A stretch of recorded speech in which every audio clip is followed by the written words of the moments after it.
یا ایھا الذین آمنوا لا تلہکم اموالکم ولا اولادکم عن ذکر اللہ ومن یفعل ذلک فاولئک هم الخاسرون۔ اے لوگو جو ایمان لائے ہو، تمہاری مال اور تمہاری اولادیں تمہیں کہیں اللہ کی یاد سے غافل نہ کر دیں، اللہ کی یاد سے دور نہ کر دیں، کہیں اللہ تعالیٰ کی یاد سے بلا نہ دیں۔ اور جو لوگ ایسا کریں گے ان کے بارے میں اللہ کریم کا کیا فرمان ہے؟ فَأُولَٰئِكَ هُمُ الْخَاسِرُونَ۔ جو لوگ ایسا کریں گے وہی خسارہ اٹھانے والے ہیں، وہ لوگ ٹوٹلی لاس کے اندر ہیں، نقصان کے اندر ہیں، گھاٹے میں پڑے ہوئے ہیں۔ سمجھنے کی بات یہ ہے کہ فتنہ کیا ہے؟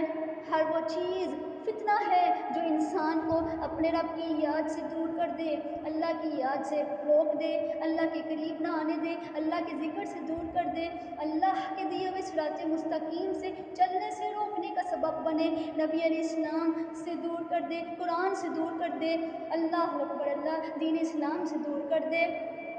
ہر وہ چیز فتنہ ہے جو انسان کو قرآن و سنت سے دور کر دے۔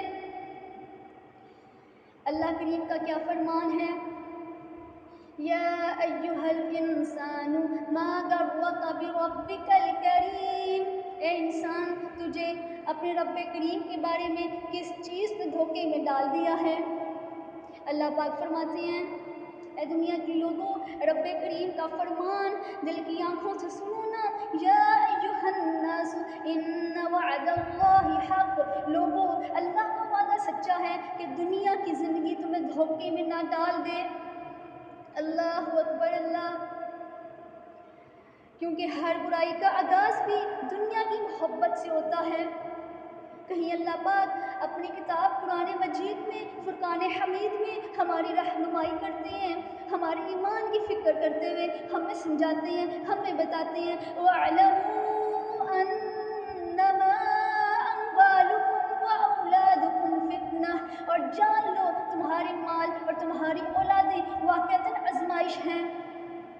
وَأَنَّ اللَّهَ عِندَهُ أَجْرٌ عَظِيمٌ۔ اور یقیناً اللہ کے پاس بہت عظیم الشان اجر ہے، بہت بڑا اجر ہے۔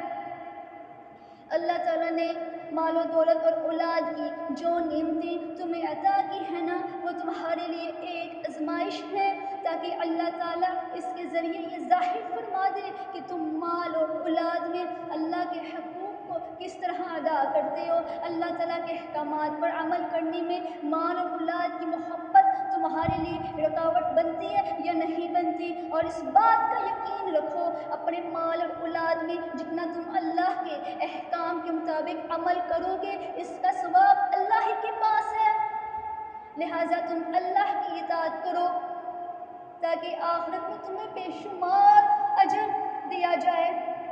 اللہ اکبر، اللہ، اللہ کریم نے مجھے اور آپ سے سوال کیا ہے۔ اللہ کریم فرماتے ہیں، یا ایھا الانسان ما غرک بربک الکریم۔ اے انسان، اپنے رب کریم کے بارے میں تجھے کس چیز نے دھوکے میں ڈال دیا ہے؟ اللہ اکبر، اللہ، انسان کتنا نادان ہے، سمجھتا ہے کہ یہ خیال کرتا ہے کہ میں تو اپنے لیے پیدا ہوا ہوں۔ ایک ماں یہ سمجھتی ہے کہ میں اپنے بچوں کے لیے پیدا ہوئی ہوں، ایک بیوی یہ سمجھتی ہے کہ میں اپنے شوہر کے لیے بنائی گئی ہوں، کوئی کہتا ہے میں تو اپنے مال کے لیے پیدا ہوا ہوں، کوئی کہتا ہے جو شہرت کے لیے جیتا ہے وہ یہ کہتا ہے، وہ یہ سمجھتا ہے، وہ یہ خیال کرتا ہے میں تو دنیا میں اچھا نام کمانے کے لیے پیدا ہوا ہوں۔ اللہ اکبر، اللہ، پھر کیوں نہ اپنے رب کی بات کو سامنے رکھوں؟ یا ایھا الانسان ما غرک بربک الکریم۔ اے انسان، اپنے رب کریم کے بارے میں آخر کس چیز نے تجھے دھوکے میں ڈال دیا ہے؟ کتنی نادانی کی بات ہے، کتنی نادانی کی بات ہے کہ انسان یہی نہیں سمجھ پایا کہ اسے آخر کیوں پیدا کیا ہے۔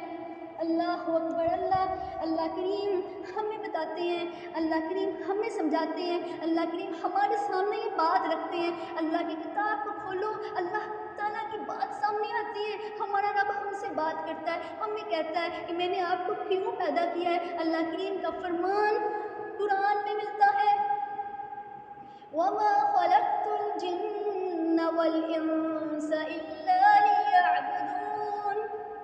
اللہ کریم فرماتے ہیں میں نے جن اور انسانوں کو پیدا ہی اس لیے کیا ہے تاکہ وہ میری عبادت کریں۔ عبادت کیا ہے؟ ہر وہ قول، ہر وہ عمل جو انسان کرتا ہے، خواہ وہ عمل دل کا ہو، زبان کا ہو، بدن کا ہو۔ اگر دل پر بات کی جائے، اللہ کریم نے سورہ آل عمران میں اللہ کریم نے اپنے مقدس آخری کتاب میں ارشاد فرمایا، بلا شبہ اللہ تعالیٰ دلوں کی باتوں کو خوب جاننے والا ہے۔ جس کا اس آیت پر یقین ہو جائے اس کا دل شفاف ہو جائے گا، یہ شعور دل میں بیدار ہو جائے گا، میرا رب واقف ہے میرے ظاہر سے بھی، میرے باطن سے بھی۔ جب یہ یقین راسخ ہو جائے، پختہ ہو جائے، پھر دلوں میں کینہ کیوں، حسد کیوں، بغض کیوں، غفلت کیوں، بدگمانی کیوں، پھر دنیا کی محبت دل میں کیوں؟ ایک دل میں ایک ہی محبت بسا کرتی ہے، دنیا کو بسا لے، یہ رب کی محبت کو پا لے۔ اللہ اکبر اللہ۔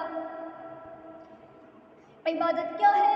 ہر وہ قول، ہر وہ عمل جو انسان کرتا ہے، خواہ وہ عمل دل کا ہو، زبان کا ہو، بدن کا ہو، جو اللہ کو پسند آ جائے، جس کا اس نے حکم دیا ہو، جس کا اس نے مطالبہ کیا ہو۔ عمل میں تو نگاہوں کا عمل بھی آتا ہے، عمل میں تو سماعت کا عمل بھی آتا ہے، قلب کا عمل بھی آتا ہے، اور سارے ہی اعمال عبادت ہو جاتے ہیں جب وہ اللہ کے حکم سے، اللہ کی مرضی کے مطابق، نبی علیہ السلام کے طریقے کے مطابق سر انجام دیے جائیں صلی اللہ علیہ وسلم۔ تو ہم سب کیوں پیدا ہوئے ہیں؟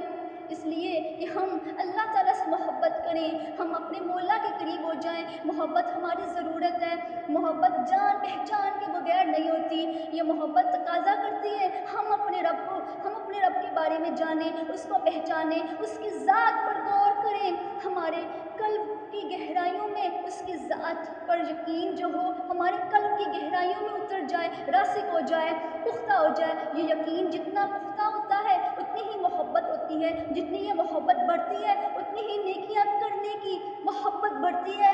اللہ اکبر اللہ۔ تو ہر وہ چیز فتنہ ہے جو ہمیں اللہ کی یاد سے دور کر دے، اللہ کی یاد سے روک دے، اپنے دین سے، اپنے مقصد حیات سے غافل کر دے۔ آخر میں ہم سب کو بھی اپنا ذاتی جائزہ ضرور لینا ہے کہ ہمیں کس چیز نے اپنے رب کریم کے بارے میں دھوکے میں ڈال دیا، اپنے رب کریم سے غافل کر دیا۔ ہمیں دنیا کا تو ہر کام یاد رہتا ہے، نہیں یاد رہتا تو رب یاد نہیں رہتا، نہیں یاد رہتا تو رب کا پیغام یاد نہیں رہتا، نہیں یاد رہتا تو رب کی شریعت یاد نہیں رہتی، آخرت یاد نہیں رہتی۔